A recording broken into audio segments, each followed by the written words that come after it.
Hi, Flosstube. Hi, welcome back. I'm Susan. And I'm Beth. And we are the 2/2 Stitchers. We got the timing down, finally.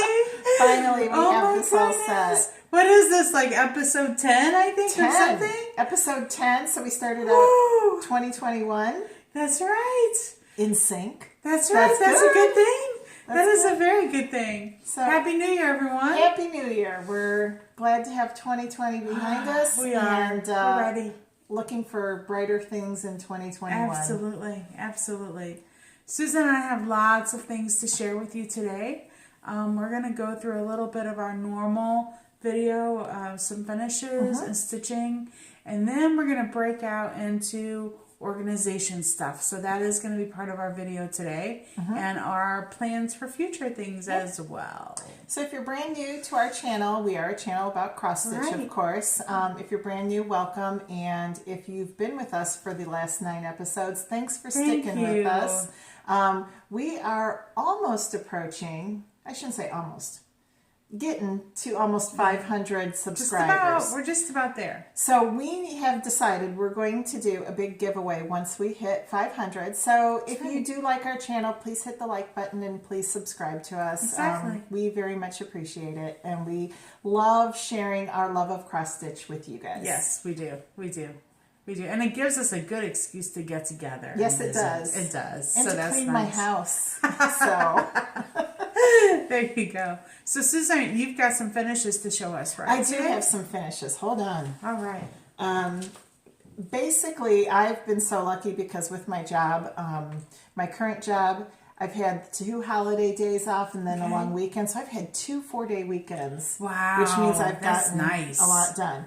So this is the very first finish. I showed this in the whip parade. This is Halloween time. That is so cute.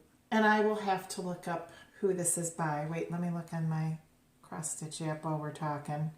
And that green fabric is just, is that Kermit? This is Kermit. This is a Kermit linen. And this is not the called for colors for this particular chart. It was supposed to be glittery for the numbers.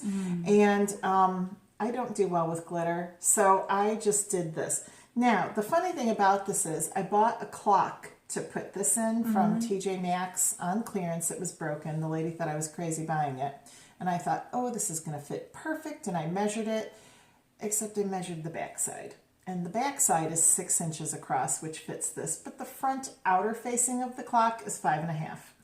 So your number's cut off. So now my number's cut off, which is okay because I have the same chart that says Christmas time. Okay. And that one is a white clock gut, body, so to speak. So I will find a smaller fabric to start Christmas time, and in the meantime, I will be on the lookout. I mean, I have 9 months to frame this, but I thought this turned out really, really cute, and I'm looking in my X Stitch app. It is by Needlework Press. Okay. That's very cute. Started in August, and I finished this. This was my New Year's Eve stitch. This is Hooray for the USA by Lizzie Kate. Again, I substituted colors because the white wasn't showing up very well. This will be finished into a small that will go onto my corner tree. I told Beth I put up my little cross-stitch tree, and now it's a Valentine's tree. It is from adorable. Christmas. So I think it's going to stay up all year, and it will be where I put all my stitching ornaments. When we get closer to Valentine's Day, we'll do a video of that tree. So because hopefully I'll have more. Yeah, and some other. She's got some other little vignettes around the house that are Valentine's Day that we can show. So, this little ornament I made last night. Actually, this is called "Roses Are Red" by Heart and Hand Design. This fabric is so tiny. It is so tiny, and this is an Ada fabric that I think our friend Cammie gave us when she was tea dyeing. Okay. I swear to God, this is like a 20 count. This is only 2 inches by 2 inches. It's very tiny. And because of it, my eyes started to get tired. So what I did this morning to finish it very quickly is, if you look next to the roses, there's a heart-shaped Mill Hill bead. And then in the very bottom, you can kind of see there's a red heart sewn into there too. Very quick little stitch. Like I said, I did this in one night, but I want to add it to the Valentine's tree. That is cute. And then this little tiny stitch here, this came out of a Just Cross Stitch magazine or Crazy for Cross Stitch. Little hummingbird with flowers. I know my cousin does not watch my Flosstube. Okay. So this is going to be either for her birthday or Okay. it might be a Just Because gift. But she is the ultimate lover of hummingbirds. And when I saw this in the magazine, I knew eventually I'd have to stitch it for her. Right. This is on Bramble fabric, 28 count linen, and it's just the cutest little bird. That is adorable. So I'm hoping that I can find at Hobby Lobby one of those little ceramic boxes, and then you can put this like in the top of the box, kind of like as a little filler, you know? Yeah. So that's on my list of things to do this week, so I can get it to her. Adorable. So I've been doing lots of little babies, little smalls. Wow. Those are cute. All right, What you working on? We're gonna do stitching next. So, since we haven't done a video, an actual normal video for quite a while, I have been doing a lot of different things. First of all, I did some ornament finishes for Christmas. I didn't take pictures of them because they were basically duplicates of the ones that I had already shown on here previously. So I just felt like, why show you 20 sweaters when they all look the same, basically? Yeah. And then after that, I did some secret stitching.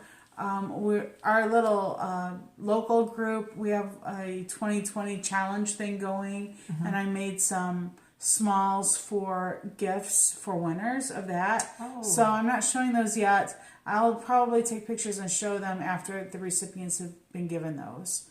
Awesome. So we've got that. And then what I started working on is, what I tried to do is I went through when we did our whip parade, I went through and thought to myself, oh, I should get this or that in better shape for 2021. So the project that I decided I really wanted to focus on for that was Seeking Refuge by Scarlet House. So here's the pattern. This is a lot larger than what I had in my head that it was going to be, if that makes sense. Susan will understand when she sees it. Oh yeah, holy cow. And this is the bottom border. That is beautiful. And yes, people, that's basically full coverage all the way across there. Wow. Look at that. So pretty. So I'm trying to fill in the rest of the green, which is the top half of that bottom border, so that way I can start in on the words next. You know, from the picture in the pattern, it does not look that huge. It does so not. I can see but how it you is would much be larger than what I surprised expected it by to it. be. Yeah, it is. And let me give you kind of a... That is so pretty. His arm is Wow. more detailed look. Yeah. So I'm glad that I chose to, for the most part, use the DMC colors rather than the fancy floss for this. Oh yeah. But what I did choose to do, like this, the big areas like this that could possibly show some variegation. What I've done is I took my one skein of fancy floss and the DMC that coordinated with it, and I'm using one strand of each of them when I that's a good stitch. idea. So that way I still get a little bit of variegation, but I don't have as much money into it. Yeah, I was going to say you're not breaking the bank because that would be a lot of thread. It would definitely. So that's my first one I worked on. And then January 1st, I started the Carter House Sampler 1817 by Cross Stitch Antiques. Now the thing that about this project is that I am a huge Civil War buff person. I love that kind of look and style and all that. So this piece was it's a reproduction sampler that came out at market in 2019, and this actually, the original of this was actually on a wall in a house in Tennessee where a big battle took place in Franklin, Tennessee. So the original sampler was in that house during that time. Yes, it was. Wow. And that family lived in that house. So yes. Oh, wow. Which made it even more like, oh, I gotta have this. So here's the actual photo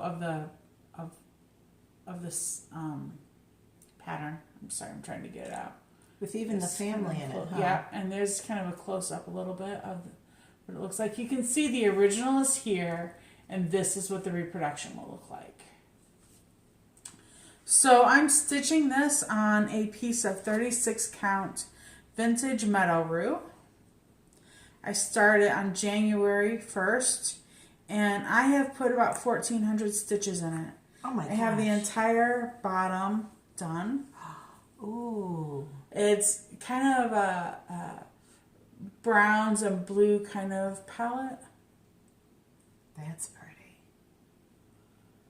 So this is on 36 count. I'm using 1 strand over 2 threads. Very pretty. So yeah, so those are my 2 pieces I've worked on that I can show as of right Very now. good. Very good. So yeah. What have you been working on, Okay, Susan? so as you all know, I have a tropical tree for Christmas that is in my living room here. So I found the Mill Hill Tropical Santa ornaments that you do on perforated paper. I've never, ever in my life worked on perforated paper, so this is a first for me.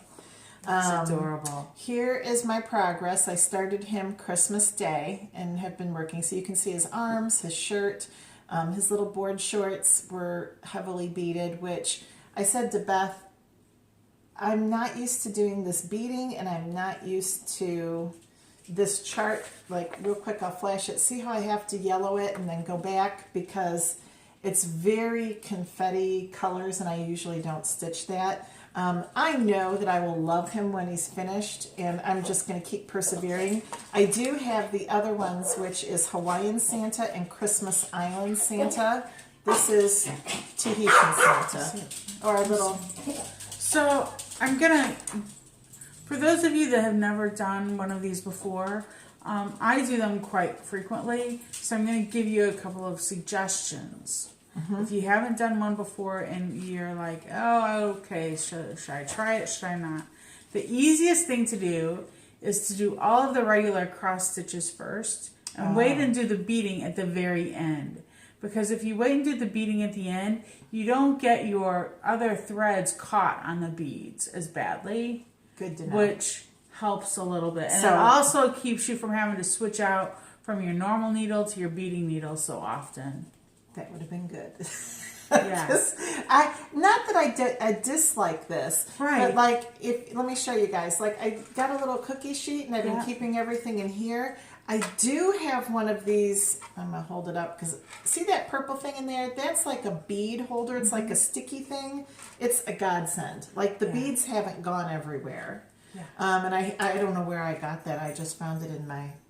The other thing I do Tricks. is I do highlight my pattern when I'm working on it. Yes. But I highlight my regular stitches as I do them in one color, and then I highlight the beads in a different color as I That do would them. be helpful To too. helpful to kind of guide me a Because little bit. I noticed, to me, this is going slow, but I think it's because I'm constantly referring to the symbols. Is it a bead? Is it a stitch? I would have been better to follow your direction, but... Well, and the Going other thing forward. is, like, the first 1 or 2 you do of those, it does take you a little bit longer Yeah. to get the knack of how Mill Hill does things. But then after that, it's like, oh, this is simple. But I love these, and I love the fact that they're going to go onto my They're going to be tropical tree. adorable. And then, since the other thing, I just started this this morning, it is Lizzie Kate, Be Mine. Oh, that's And cute. I'm this far on it. A little bit of blue scrappy linen that I found. Again, I want to, the next couple weeks, I really want to try and load up my Valentine's tree. And I've got lots of Valentine's smalls. So I threw a bunch of them in here. This is next on the list, the birds for Valentine's. That'll be cute. So that's what I've been working on. Awesome. Yeah. Awesome. All right, we're going to take a small break and then we're going to come back and talk about organization next. See you in a bit, folks. Okay, we are back with organization of our cross stitching. Yeah. I think one of the things that about Beth and I, and then our stitchy group, is there's no right way to do cross stitch, and No. everybody has different ways, and we learn so much from each other. We learn from the other folks in our little stitchy group. But everybody does stuff so differently, so we're going to go through how I organize my stitching and how I keep track of things. Beth is going to go through hers, and then we'll talk about our plans. Yeah. So first things first, as far as charts, well, I should say this first. I use X Stitch Plus program on my phone. And then on my Apple computer, I do keep files of digital downloads if I get a PDF for something. Okay. All right. If you haven't seen this, let's ask some questions Yes. first. So the X Stitch app that you use, yes. is it a free app or is there a fee? So there are two versions. You can get a pared down version for free.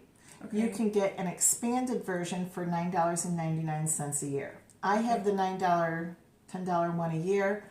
I love it.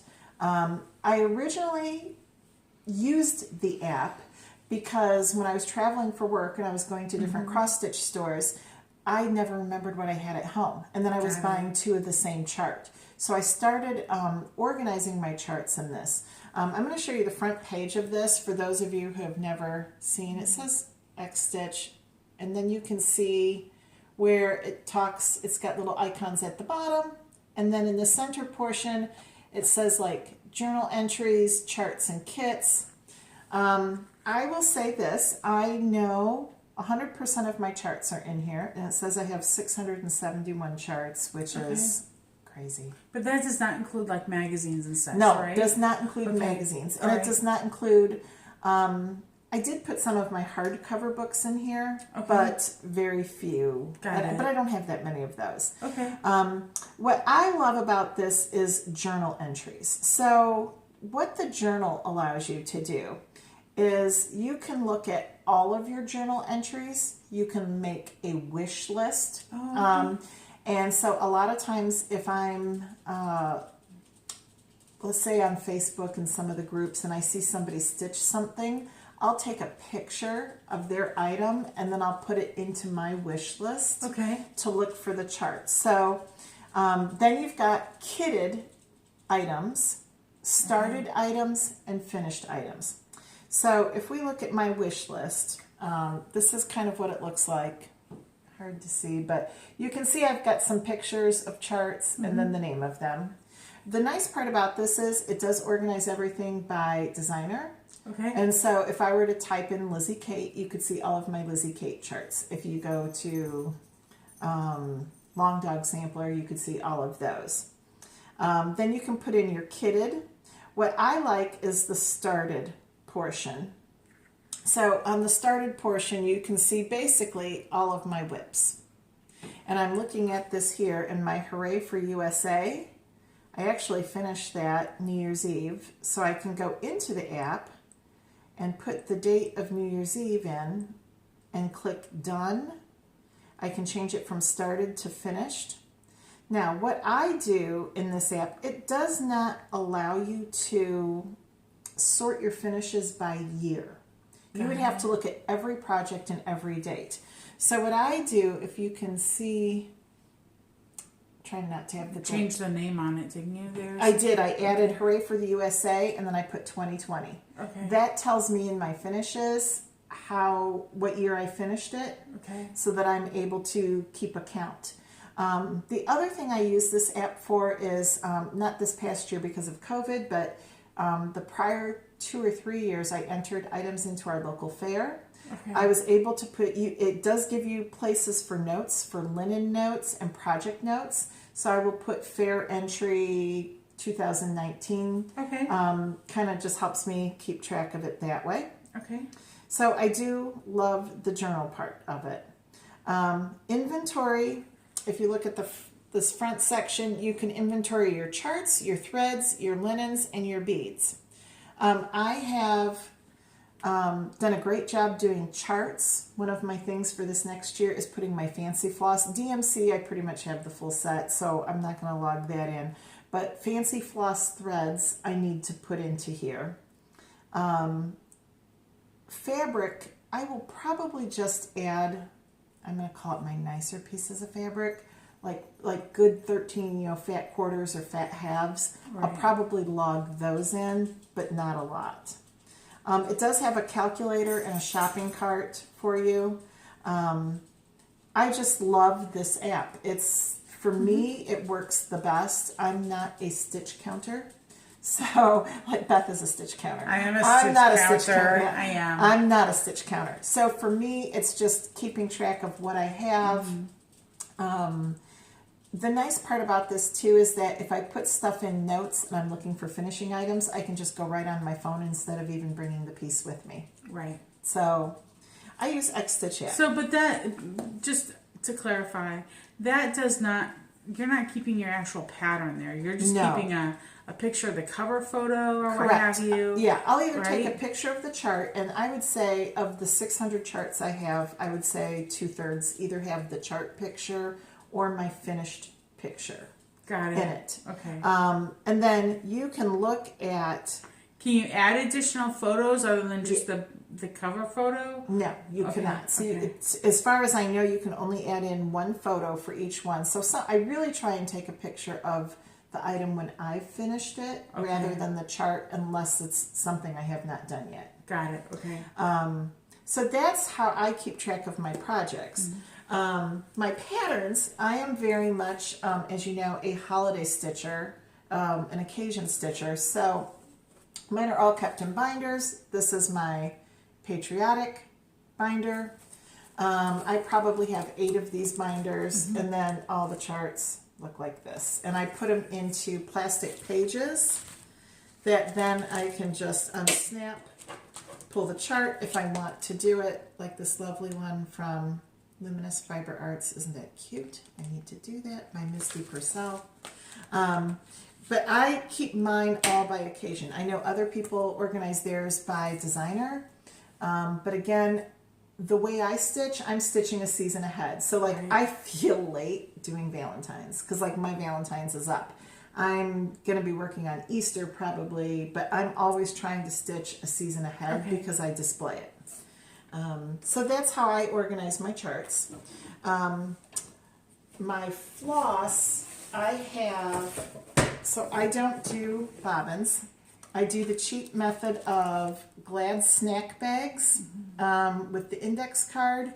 One thing I noticed, some people keep the little bits of threads like bigger than an ort, but like I know, like I'm a thread miser. I will keep the smallest bit of thread, throw it back in the baggie. Where I notice if people use floss rings, they don't keep the small bits of thread. At least the folks I've seen stitching. I keep mine. Do you? For the most part. Okay.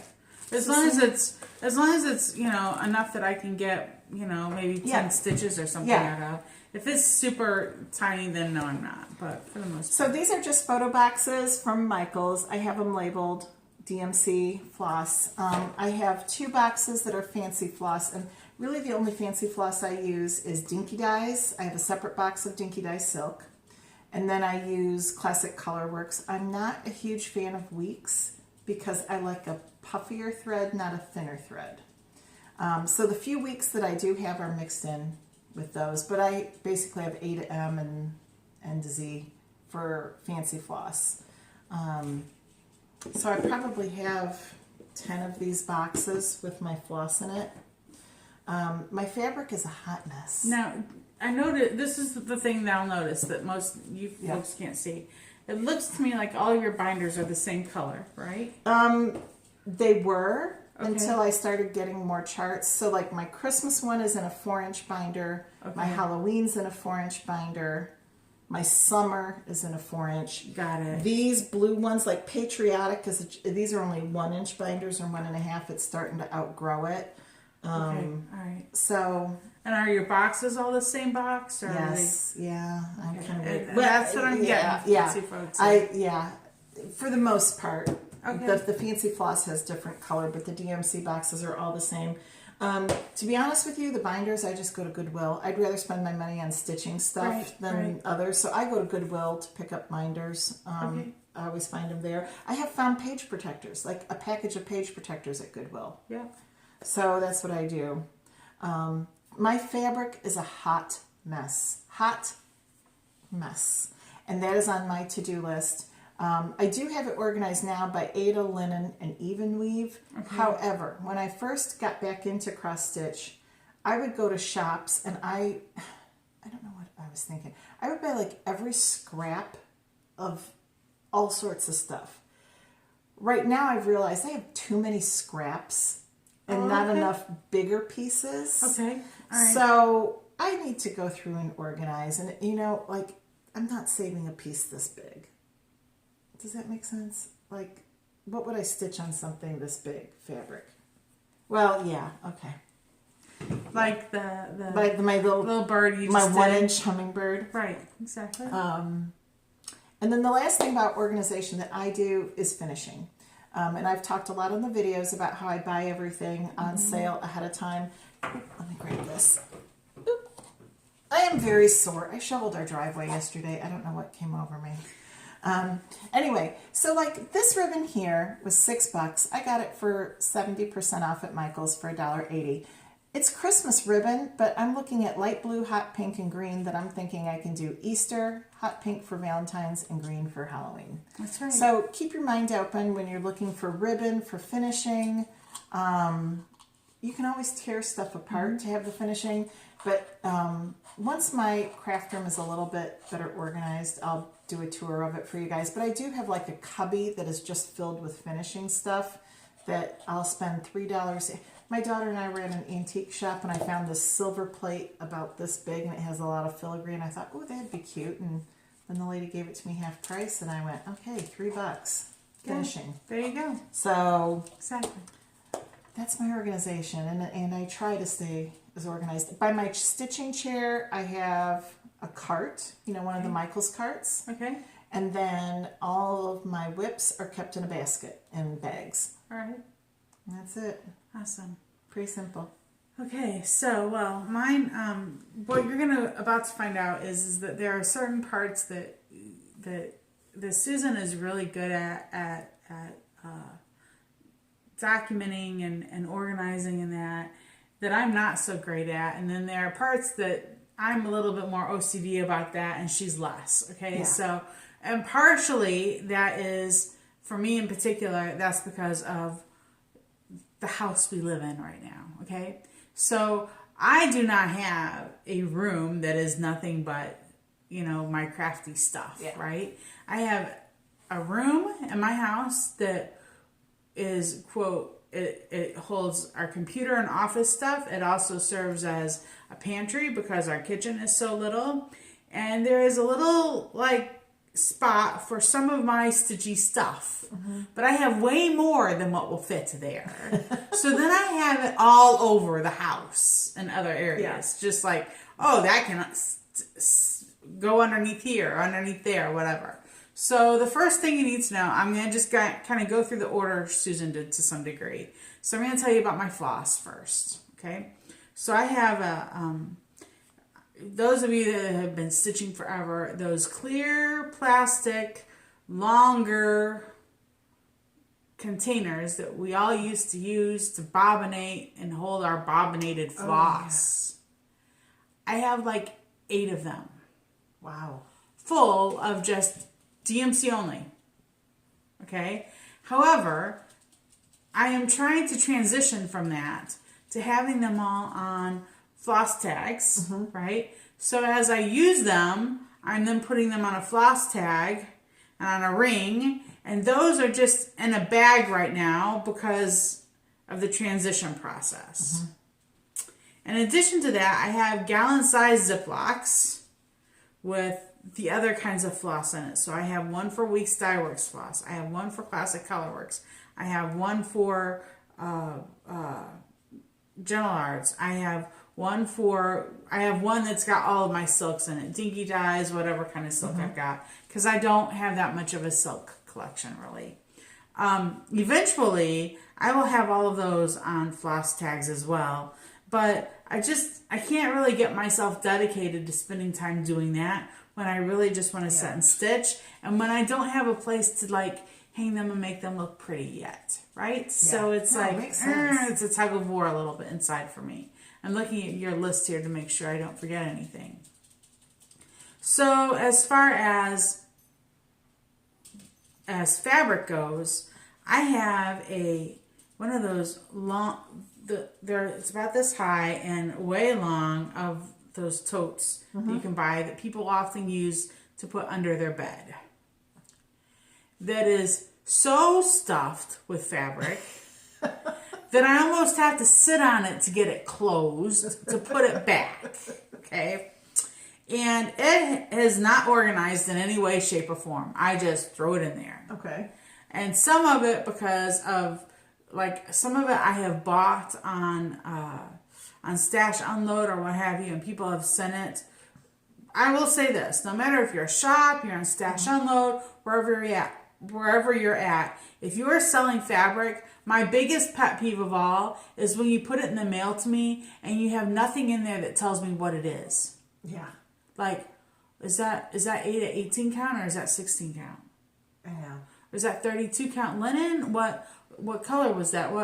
Because when I decide I'm going to buy some fabric, like because I feel like my box is getting too little light or something, right? I just go on and I start buying fabric, and then it all comes in the mail, and I have no idea what any of it is, right? Like, I ordered like 10 pieces of fabric today. I don't know if that's this or that. So it's a struggle. So anyways, in some cases, there's no label on it. So I always have to like count the threads, figure, oh, that's 32 count, and that won't fit that. Or I really need to go through that. I do. It's honesty. I do. So my threads are not, or my fabric's not organized very well. My threads are not organized very well. My charts are not in any better shape than either of those. Okay, they're in some drawers and an old kid's dresser, and the drawers are so full, like I worry every time I open one that like the bottom's gonna slide behind. The bottom's gonna fall out of it or something because they're so packed. Typically, though, I try and keep it by designer a little bit. So, like, all of my Blackbird stuff's together. Okay. All of my Lizzie Kate is. If it's a series, like the Be Kind series from Lizzie Kate or whatever, I try and put all those in a little Ziploc together so the whole series is together. But that's my method right now. Is it great? No, it's not. But that's because I don't have a solid space for any of that. So when it comes to finishing, I have a bigger box, a tub, so to speak, that I keep all of my finishing stuff in. Ribbons, backing for fabric, my glue gun, my E6000, all of my stuff in. And every time I need to finish, I have to pull that out and dig through it and find whatever. And the only space I have in my house to set and do that at is at the kitchen table, which means if I've got all that spread out, we're not eating, we're not doing anything else. So you have finishing days. So pretty much, yeah. I just that's why I don't finish a lot. And when I do, it's like I'll finish 8 things at once because I've got to dig all that out anyways. Makes sense. And I got the same thing, even to iron that stuff. I have to get the iron out here and that. Yeah. Too much work. It is a lot. When you live in a really little house, it is a lot to try and dig out every time you want to do something. Yeah. It is. So, but what I am really good at, those are the things I'm not so great at, right? But what I am pretty good at is the whole organization about my plan and what I'm stitching and when and how and all those things. So I use this lovely thing. It's called a Happy Planner. And this is the big Happy Planner, okay? It's like an 8.5 by 11 size. I am doing the Franken Planner method this year. So normally I would have bought a new cover, the whole bundle, which is about $50-$60 for one of these, right? So what I did this year, because as some of you know, I'm not working, so I'm trying to be a little more frugal about some of that. When you do a Franken planner, what that means is you maybe use pieces of older planners and you hodgepodge it all together. Perfect. So what I did is, this is only dedicated to stitching. That's the only thing I use this for. So when you open it, the first thing you're going to have is my whip list that I'm going into for 2021. So these are all my whips that I ended 2020 with that I still have to work on. Okay. Okay, so there are 2 pages of that. As we noted in our whip parade, I think that's about 26 whips on my list. After that is where we're going to get into monthly. Oh, how cute. So I'm going to tell you what I've done with this, because so for monthlies, I created myself an Excel spreadsheet because I'm a geek when it comes to that. And I just created myself a grid and a calendar kind of grid, right? And then I printed out that blank grid. Okay. And then I've done this kind of thing for each month. So I put my numbers on it. My January tag that's here is from my former planner that I have fussy cutted and got put here. I put all my date, numbered my days. I put some stickers, some washi tape, some phrases, other things on it. And then each day I put the project that I worked on and the number of stitches I stitched on it. So, but when you flip it up though, so you're looking at the whole thing, you'll see on the back of the page previously, so that when it's open, you're going to see my monthly goals up here at the top to tell you what my monthly goals are for that month. So I'm going to show you a couple of other months that I've done. So that's January. This is February's. February's is decorated like for Valentine's Day, with my goals on the side. See them? And then March is next. March is green. I try to choose a theme or a look of some sort for each month. So that's March. I'm not going to show you all of them yet because I don't have all of them decorated. I typically work in quarters when I do things. Okay. So I've got my first quarters decorated. So after my monthlies, my calendar, I have my new start pages. It's just a blank page, says new starts, and then I put my first new start on there. Okay. And then after my new start page is my start something challenge page. Oh, yeah. So for our small local Indiana group, we're doing a 2021 start something challenge, it's called. And so this is my printed out version of all of that, so that I can track all of my stuff with that. And this is where I'm so bad. So just to kind of give you an idea of what that looks like this. So one of the categories is with specialty stitches in it, and the new Carter House sampler that I started has some specialty stitches. That's for next year, right? So that's for 2021. Okay. Yeah. I gotta get with it. So then after that is, I don't have any yet, but this is my finishes section for 2021. So the same kind of concept as with starts. And then after that is my finish challenge, which is basically just like the start something challenge, but it's for finishes. In addition to that, the other things that I have some inserts besides this that I'm using this year. So my first insert is something that just reminds me of what I'm starting 2021 with. So I did this myself. It's just in my former life, I did statistics for universities. So, you know, I'm all about show me a chart, a graph, that kind of stuff. I'm a geek, I guess. Okay. So for 2021, when I started, my whips that I'm bringing in are 26. 9 of them are smalls, 10 of them are medium, and 7 are large. For new starts, for 2021, my plan is to start at least 69 things. Oh my gosh. Of those 69 things, 60 of them are small, 6 are medium, and 3 are large, which means that I could possibly have 95 projects by the end of 2021. Wow. Now, I'm hoping that a lot of that I finish. Yeah. Right? Yeah, for sure.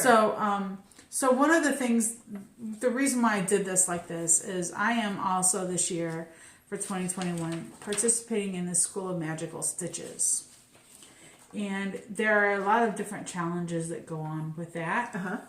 But one of them is they wanted you to have a lot of smalls ready, either planned or already whips that for different challenges they're doing, which is why I came up with so many smalls that's to do. good.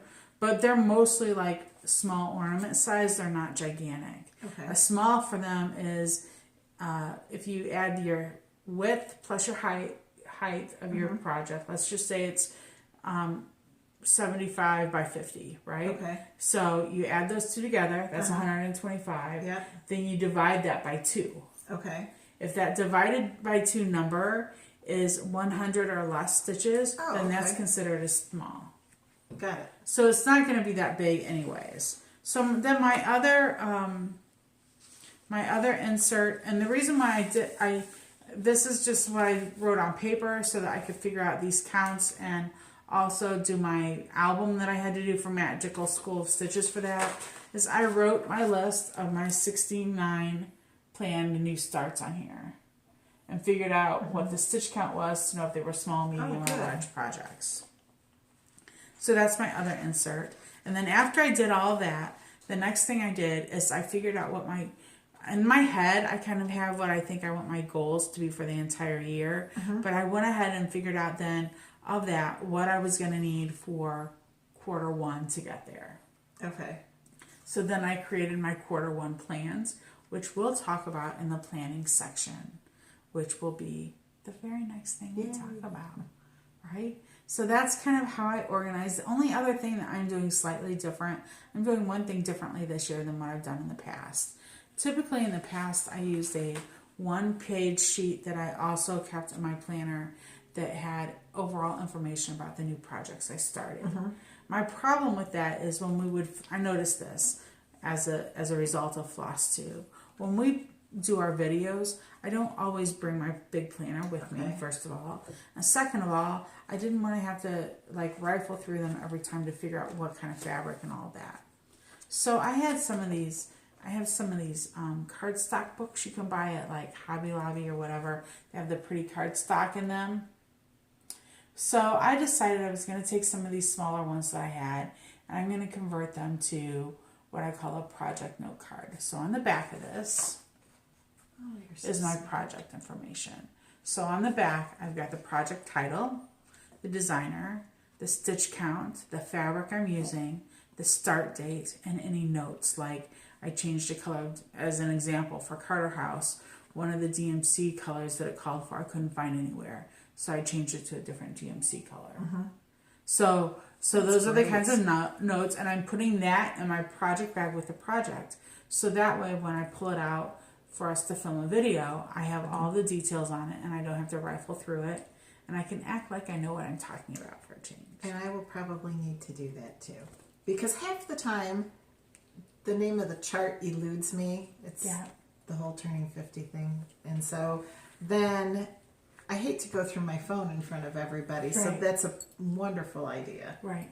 New Year's resolution, folks. Well, and yes, I could have put it on just a plain index, but I had so much of this that I wasn't using for anything, and I thought, why not repurpose this, and then it looks pretty, right? Of course. Why not? You want everything to look pretty, right? So you can see between the two of us, our organization is very different. How we stitch is very different, and yet we're best stitchy buddies, and we get stuff done. Right. So we'll be back in just a minute with our plans. Okay, this is take 2 of the plans section of our video. Because this little girl, as cute as she looks, was naughty. She was pretty yappy. It was not the word. So, anyway, for my 2021 stitchy plans, as I said on take one, I'm obsessed with my tree that's in my dining room. It's a $25 tree from Walmart. It is rose gold tinsel with white lights, and I just pulled everything Christmas cross stitch off of it, and I set it up for Valentine's. And because I'm obsessed with this tree and I'm going to leave it up all year, I have made up bags with Christmas, Valentine's, Halloween, and 4th of July patriotic already. Lots of the same floss colors, all the same, okay, she wants you. All the same charts, and a bunch of smalls. And then that way I can grab one bag and start working on it. I do want to work on some of my bigger whips in between, but I think until I play with the tree, I'm probably going to be doing lots of smalls. The big whip that I'm going to start, and I'm going to pull this up on my phone for you folks. The one big whip that I do want to start, it is from Little Maui on Etsy. I'm sorry, Good Morning Maui is the Etsy shop. It is called Happy Haunts. And this piece is huge. It is all the Haunted Mansion icons and the words to the song. We used to be Disney obsessed when the kids were smaller. We would go 4 times a year, and we live in Indiana. Yes, I know. It's crazy. And my kids would cry going, we have to go to Disney again. Yes, you do. But now that they're older, the one thing that makes me want to do this chart is when you get off the ride at Haunted Mansion, there is a great big tombstone, and we would, over the years, stand the kids in front of the tombstone. Okay. And so we would see, like, how tall they got compared to the names. That's such a wonderful memory for me that I have to do this, and I figure when I'm dead and gone, the kids will fight over this cross stitch. Right. Yes. But this is humongous. It is, I think, like 275 by 325. I have the gray fabric. I just need to kit it up and get started, but it's not going to be finished at the end of this year. It'll be like I'll do a little person here, a little person there. Okay. Next thing on my list, I have to go through my fabric and organize it. The other thing is, now that I have a job where I get a lunch hour, I am keeping a lunch stitch at work. It's going to be that Samsara piece right now that's called Hope by Samsara, using the colors 1 through 35 of DMC. And I set a timer every day. I started this a month ago, and I set a timer and I stitch 15 minutes on my lunch hour.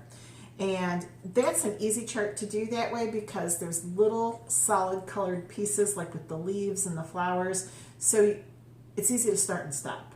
So that's one of my goals, is I'm going to dedicate 15 minutes a day at lunch to stitch. And then my very last one, God willing, and COVID gets under control, is that I make it to StitchCon. So I've been registered for StitchCon. This is now my 4th year. I've never been because previous job, the first year and the second year, there were emergencies and I had to cancel. The 3rd year I was registered was last year because of COVID. So my same money has been sitting there for 4 years. And I really want to go. And one of our stitchy gals in our group, I'm going to share a room with her. She's registered. We're both going session A. You're registered, right? Session A? I am registered for session A if things work out and I get to go. Yeah. So we just don't know, but sorry. Wrangle the Indians here. Here, hold on.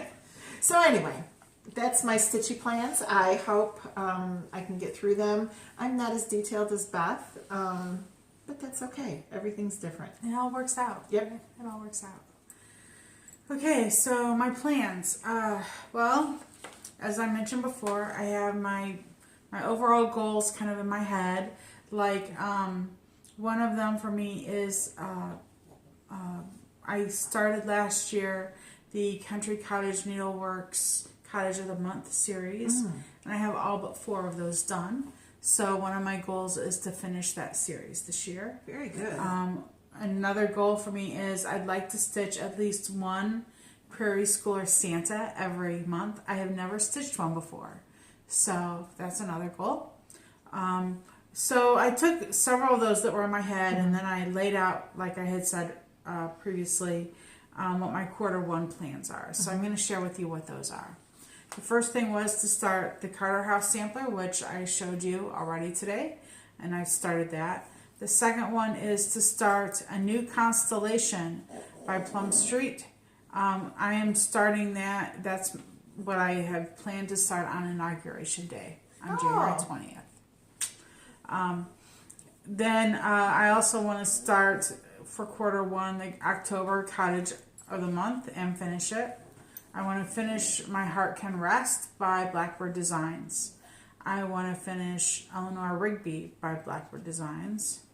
I want to finish the middle of the big house on Pink House Sampler. I want to finish the rest of the fill-in for that bottom row of Seeking Refuge that I showed you today. I want to finish the middle of the building for Let Freedom Ring.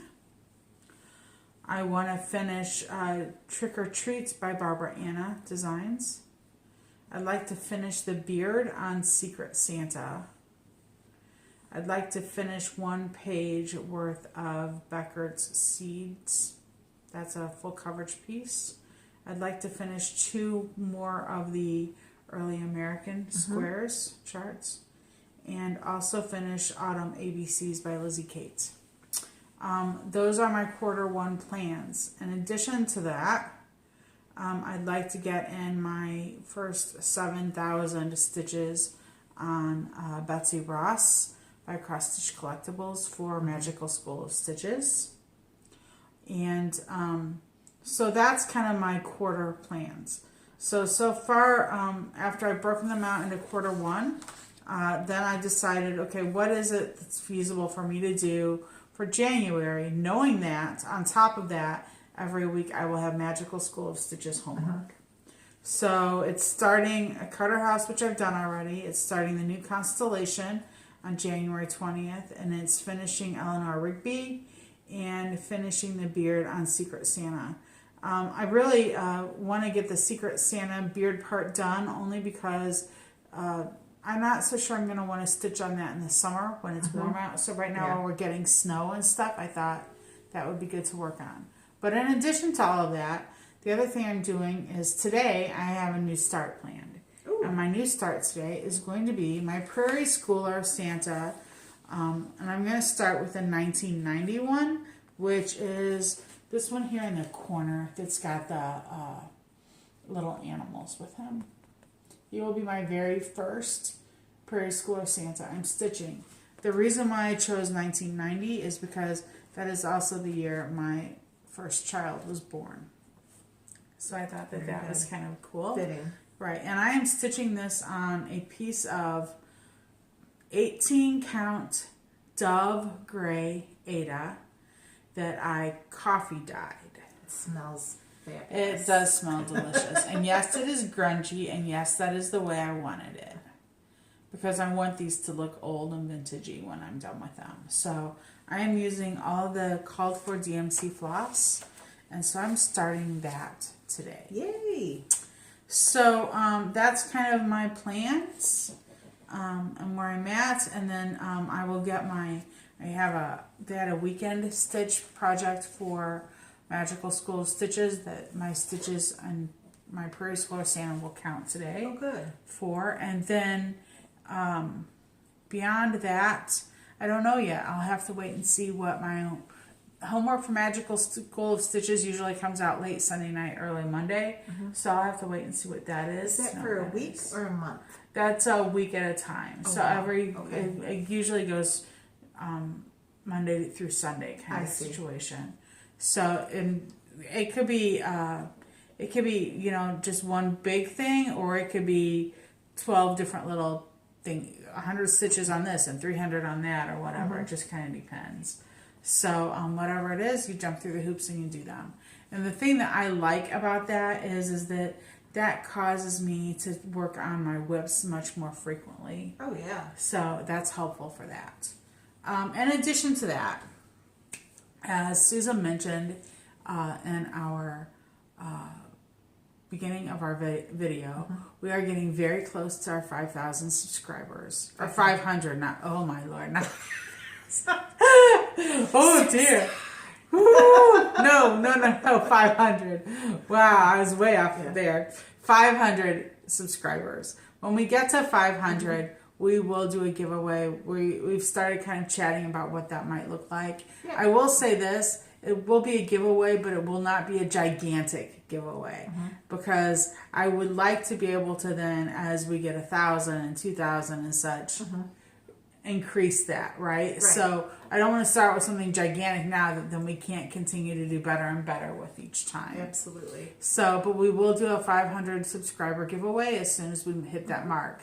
So make sure you're subscribing if you enjoy us, right? Liking the video. Feel free to share our link with any of your friends that you want or any groups. I do my best to kind of, once we've loaded, to post them on all of the Facebook pages that I can or what have you.